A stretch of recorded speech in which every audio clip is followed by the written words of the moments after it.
Es verdad que se tomaron con acuerdos para dotar de liquidez al sistema financiero 2 reales decretos leyes, que lo que se les decía a los bancos, oye, como ustedes no se fían nadie de los bancos, ni aquí en España ni en ningún sitio, aquí tienen 150.000 millones de euros. Yo soy incapaz de pasarlo a pesetas, cifras como esas. Incapaz completamente. Además, las calculadoras que yo tengo, ninguna llega a esas cifras. Bueno, pues le dice a los bancos, yo los avalo en 150.000 millones de euros para que ustedes puedan ir al Banco Central Europeo a pedir dinero para que ese dinero llegue. Y nosotros le dijimos, pongan condiciones para asegurarse de que ese crédito llegue. Se aprobaron los del decreto, no nos hicieron caso, nosotros apoyamos el que se dotara y que se apuntalara el sistema financiero, pero no se puso ninguna condición. Y luego no se hizo ninguna otra reforma. ¿Cuáles son las consecuencias de...? Y digo, no se puso ninguna condiciones porque los bancos han hecho una cosa curiosísima. Cogen el aval del gobierno, se van al Banco Central Europeo, piden el dinero al 1%, que está el Euribor, se lo dan, vienen a España y como el gobierno se gasta más de lo que ingresa, se lo prestan al gobierno y no se lo prestan a los ciudadanos y a las empresas. Y además lo reciben al 1% y se lo prestan al gobierno al 2 o al 2,3%, con lo cual los bancos lo tienen perfectamente establecido. Esa ha sido la política de Zapatero. ¿Y cuáles son las consecuencias? 2 millones de parados más desde el 2004, de 2.287.000 a 4.326.000, 1 millón en Canarias, cerca de 300.000 personas, 1.220.000 familias con todos los miembros en paro, una tasa del paro el doble de la Unión Europea, una caída espectacular del sector industrial, del sector servicio, de la construcción y de las transacciones inmobiliarias. Se ha multiplicado por 10 el índice de morosidad hipotecaria, es decir, las familias y las pequeñas empresas que no pueden pagar los préstamos que tienen. Hay 170.000 autónomos menos en toda España, 9.787 autónomos menos en Canarias y 4.405 menos en la provincia de Santa Cruz Tenerife. Y el déficit son 100.000 millones de euros más. Y el déficit es el mayor problema que ha creado Zapatero. Porque lo dije antes, cuando el gobierno se ha gastado en este año 2009, ha ingresado 100.000 millones de euros de impuestos y se ha gastado 200.000 millones de euros en gastos. Ni una familia, no hay ninguna familia que gastándose el doble o la misma cifra, el doble de lo que ingresa, llega a ningún lado. Y aquí hay muchos empresarios que saben que si la política de la empresa es gastarse el doble de lo que ingresa, se van al garete en cualquier momento. Vamos, no duran ni un asalto. ¿Y qué ha hecho el gobierno? Porque el gobierno no tiene una máquina de hacer dinero. Cuando se gasta 100.000 millones más de lo que ingresa, se lo pide a los bancos.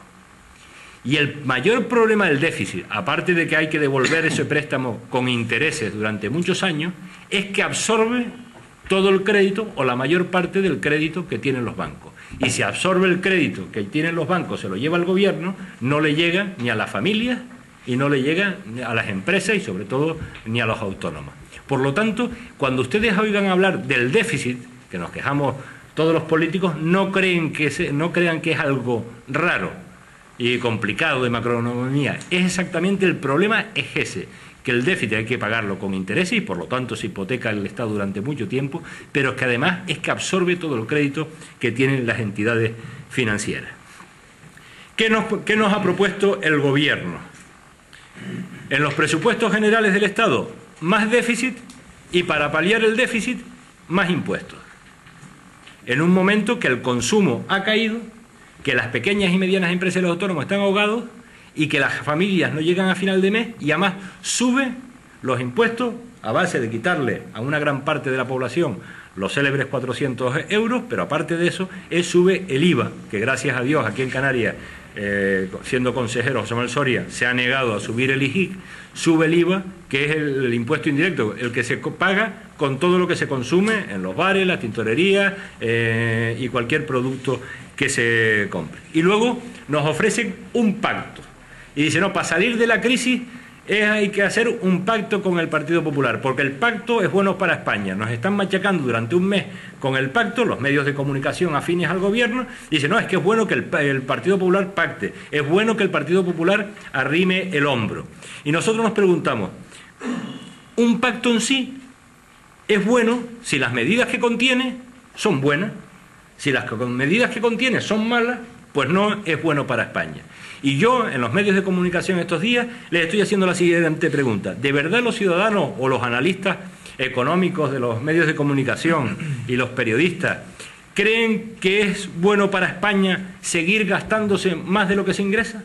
¿Eso es bueno para España, que el Partido Popular apoyara al gobierno en gastarse más de lo que se ingresa?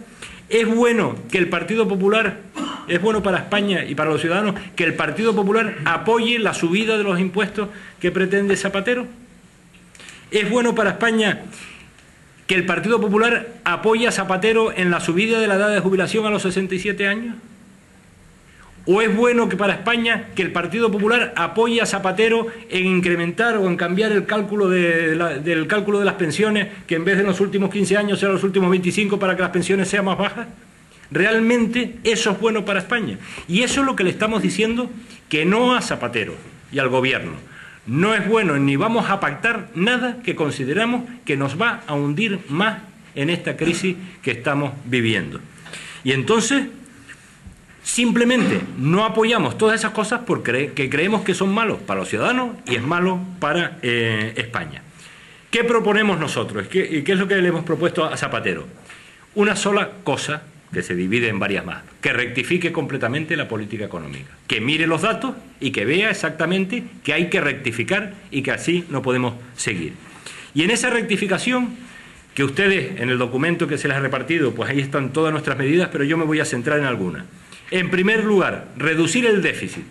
Y eso Zapatero dijo que había que reducirlo. Ahora, después de aprobar unos presupuestos hace 2 meses, dice que hay que reducir el déficit. Pero no concreta en qué. Y nosotros le hemos dicho que tiene que recortar el gasto público en 10.000 millones de euros en este ejercicio, en los presupuestos que aprobamos la semana pasada. ¿Y dónde se recortan esos 10.000 millones? En transferencias de capital a empresas públicas. No se puede estar manteniendo empresas públicas con pérdidas. Segundo, en gastos de personal y gastos corrientes, eliminando los ministerios que no sirven para nada. Me refiero a la vicepresidencia tercera del Gobierno, que es de coordinación con las comunidades autónomas, y el Ministerio de Vivienda, que no sirve para nada por una sencilla razón, porque no tiene competencia ninguna. Desde la Constitución las competencias las tienen las comunidades autónomas y el Ayuntamiento. No hay un Ministerio de Vivienda en España desde Franco. Ningún otro presidente había establecido ese ministerio. Luego, reduciendo las empresas públicas, reduciendo el 50% de los puestos de asesorías y de gabinete, reduciendo el 25% del presupuesto para altos cargos y personal eventual, y luego también reduciendo las partidas de transferencias a organismos internacionales, que a veces parecemos que nosotros, como dice un amigo mío extremeño, de los más ricos de Béjar, dice. Porque repartimos dinero a expuertas, a Cuba, a Hugo Chávez y a todo el que se le pone por delante a Zapatero. Reformar la ley presupuestaria para que nadie, ninguna administración, ni la autonómica, ni la local, ni la estatal, pueda gastar más de lo que ingresa, y luego reformar también la ley de haciendas locales y la ley de financiación de las comunidades autónomas para evitar competencia y solapamiento y que gasten las mismas cantidades en los mismos proyectos. Luego le hemos propuesto reestructurar el sistema financiero para que de una vez por todas el crédito que consigue el banco con los avales del gobierno llegue a la familia y a las pequeñas y medianas empresas, reformar una reforma fiscal, no subir ningún impuesto y así, sino hacer una rebaja selectiva a la que luego me referiré, y luego unas reformas estructurales en el mercado laboral, en los sistemas de competencia, en materia de morosidad y financiación de familias y empresas, en política energética, a la cual hizo referencia Esteban, y en comercio exterior, y luego en un plan serio de infraestructuras productivas y que puedan crear empleo. eldigitalsur.com, la mejor opción en información.